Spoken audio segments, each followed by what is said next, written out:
जो लोग vote bank और फ्री रेवड़ी की राजनीति करते हैं, उनको ये समझ नहीं आता कि हर काम चुनाव के लिए ही नहीं होता है।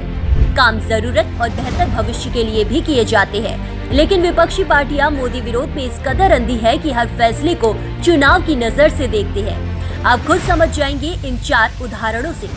जब राम मंदिर में पूजन का ऐलान हुआ, जिन लोगों ने खास वोट बैंक के लिए राम मंदिर दशकों तक नहीं बनने दिए, उन्हें जैसे ही ये बात पता चली कि जनवरी 2024 से राम मंदिर भक्तों के लिए खुल जाएगा, तो इन्हें फिर 2024 का इलेक्शन दिखने लगा और कहा कि ये भी चुनावी पेच है।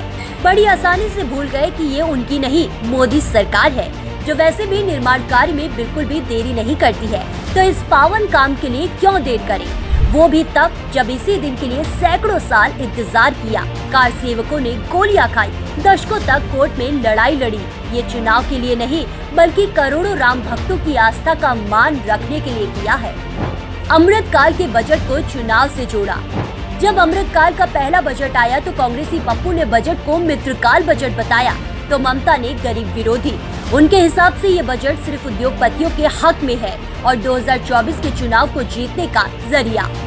बाकी सरकारें होती तो मुफ्त की रेवड़ियां बांटकर हमेशा अपने रहमो करम पर जिंदा रखती। लेकिन ये मोदी जी का आत्मविश्वास है कि चुनाव अगले साल होने के बावजूद भी उन्होंने रेवड़ियां नहीं बांटी। मोदी जी सबको आत्मनिर्भर बनाने का प्रयास करती है, फ्री में नहीं देते हैं।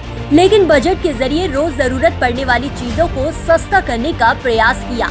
मोबाइल, टीवी जैसे इलेक्ट्रिक सामान सस्ता कर दिए। इनकम टैक्स की दर 5 लाख से बढ़ाकर 7 लाख कर दी। गरीबों और मजदूरों को राशन सहायता मिलता रहेगा। फर्क सिर्फ इतना है कि सरकार मुफ्त की रेवड़ी बांटने की बजाय आत्मनिर्भर बना रही है। जब आतंकी संगठन पीएफआई पर प्रतिबंध लगाया, जब आतंकी गतिविधियों में शामिल पीएफआई को बैन किया था, तब भी विपक्षियों ने आरोप लगाया था कि गुजरात चुनाव के लिए किया गया है, वरना सिर्फ 5 साल के लिए ही क्यों बैन किया। अब इन गवारों को कौन समझाए कि मौजूदा कानून के मुताबिक 5 साल से अधिक समय के लिए किसी भी संगठन को बैन नहीं किया जा सकता है।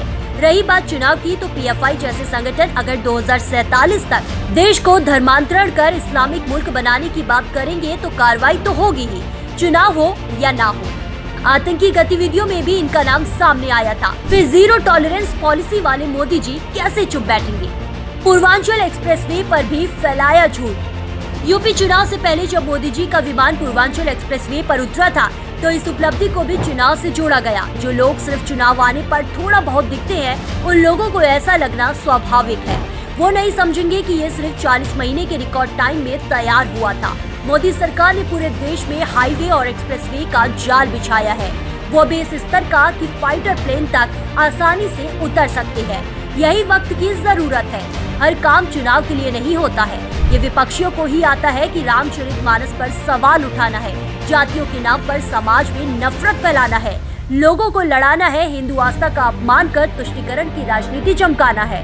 सत्ता की चाहत में ये गिद्ध ऐसे हथकंडे अपनाते हैं, जो नेक नियत से काम करता है उसे हथकंडे की जरूरत नहीं पड़ती है। और इसी नियत पर जनता फिर 2024 में जीत की मुहर लगाएगी।